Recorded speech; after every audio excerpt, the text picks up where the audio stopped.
こんにちは、ずんだもんなのだ。今日はお隣の国、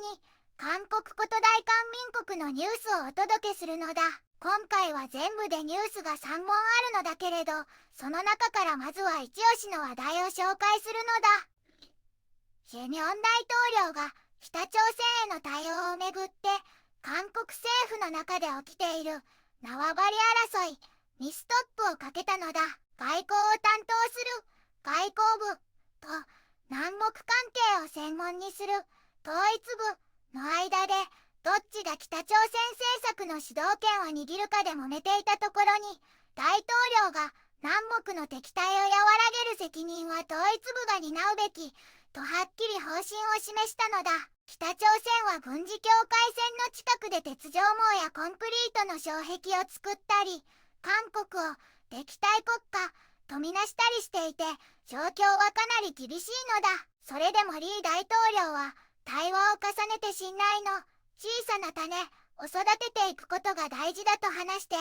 平和共存プロセスを来年から進めていく考えを示したのだ。この後も韓国のいろいろな動きをずんだもんと一緒に見ていくのだ。では続いてのニュースなのだ。韓国は朝鮮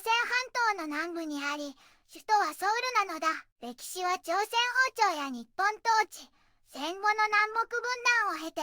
現在は大統領を長とする民主主義国家なのだ。人口は約5100万人なのだ。主要産業は電子機器や自動車、造船、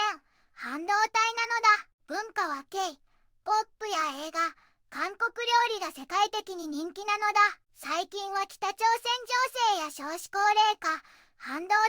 戦略が注目されているのだ。一つ目のニュースなのだ。イェミョン大統領、北朝鮮政策をめぐる国内の縄張り争いに介入という記事なのだ。韓国のリー・ザイアカリ大統領が北朝鮮政策をめぐる外交部と統一部の主導権争いを収めるため、ソウル政府庁舎での合同政策報告会で方針を示したのだ。リ大統領は南北の敵対を和らげる責任は統一部が担うべきだと強調し、辛抱強く先手を打って信頼の小さな種を育てる必要があると述べたのだ。北朝鮮が軍事境界線付近で三重鉄条網やコンクリート障壁を築き、両国を敵対国家と規定している現状を申告視しつつも、対話と平和共存を目指す平和共存プロセスを来年から進める考えなのだ。また、米国との協議では制裁や人権問題を含むワシントンの枠組みとソウルの対話重視路線のすり合わせを図っているが、統一部が会合に参加せず不協和音も指摘されており、両省はなお協調を維持されていると説明しているのだ。二つ目のニュースなのだ。韓国統一省、権限争いの中で米国の北朝鮮協議への参加を見送るという記事なのだ。韓国ソウルで北朝鮮政策をめぐる韓米協議を誰が主導するかをめぐり、統一省と外交部の対立が深まっているのだ。米国務省と韓国外務省が11月のリー・ザイアカリ大統領とトランプアメリカ大統領の首脳会談後の共同ファクトシートに基づき、北朝鮮政策協議を定例化しようとしているのだが、統一省はこれを2018年の韓米ワーキンググループの復活とみなし、制裁審査で南北協力が妨げられると警戒して参加を見送ったのだ。統一省は北朝鮮政策は統一省が主管と主張し、歴代の進歩系政権の元統一省6人も共同声明で、外務省主導の枠組み中止と統一省主導への転換を求めているのだ。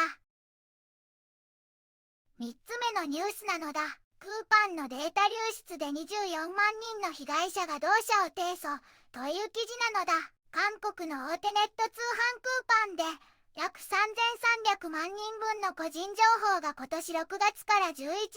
の間に流出したと見られているのだ。このうち約24万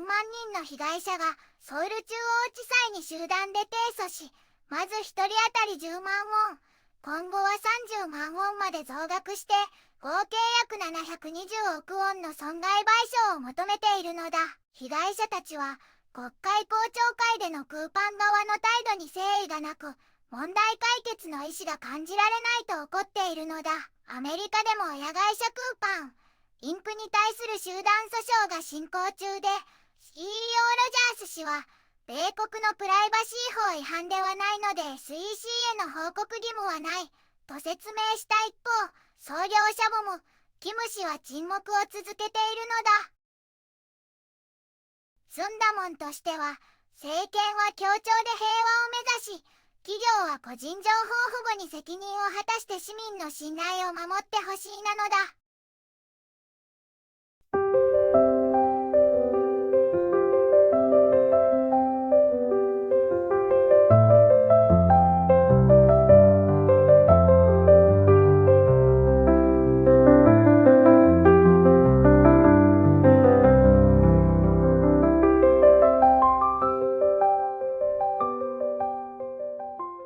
こんにちはなのだ。この番組では世界のあまり知られていない国や地域からちょっと不思議でちょっと感動するニュースをお届けするのだ。日本ではあまり話題にならないけど、世界には僕たちが知らないままの出来事や優しさや驚きに満ちた物語がた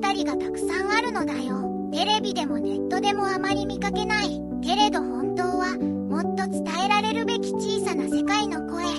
そんな声を僕と一緒に見つけに行くのだ。さあ、一緒に知られざる世界の旅を始めるのだ。